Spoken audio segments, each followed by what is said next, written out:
Welcome to the Fortress Question. This is not only a story about being rich.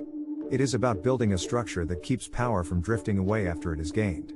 The Mellon family did this by becoming merchant bankers, using financing to shape which industries grew and who controlled them.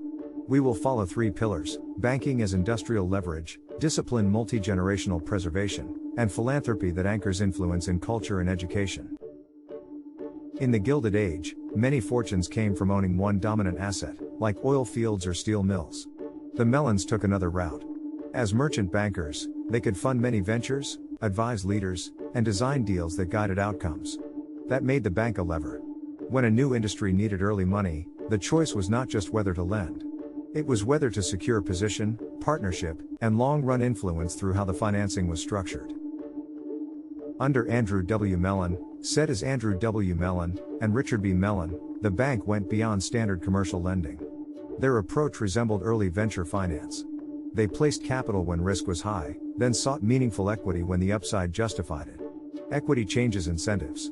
It can turn a lender into a long-term builder with board-level voice and voting power. With that influence, financing could shape which technologies scaled, which rivals merged, and which firms survived downturns. You can see this venture leverage pattern in companies tied to Mellon financing and ownership. Think Alcoa in aluminum, Gulf Oil in energy, Koppers in industrial materials, and Carborundum in abrasives. The point is not that each case was identical. It is that the playbook repeated. Early stakes plus patient capital helped firms push toward monopoly or near monopoly positions, then convert scale into advantage. Over time, profits expanded influence, and influence improved access to the next deal. Industrial leverage can create wealth, but dynasties often fade when heirs spend down the core pool of capital.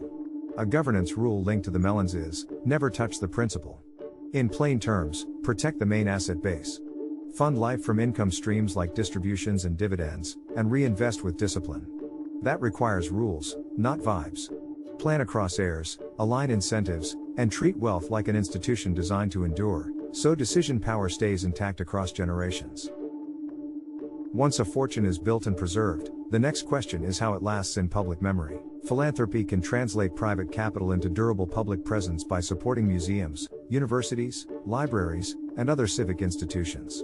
Analytically, giving can be generosity and continuity strategy at the same time, embedding a family name in trusted spaces that outlive business cycles. Put together, the fortress has three supports: capital as leverage, principle as protected base, and institutions as long memory. That is the mechanism. In recap,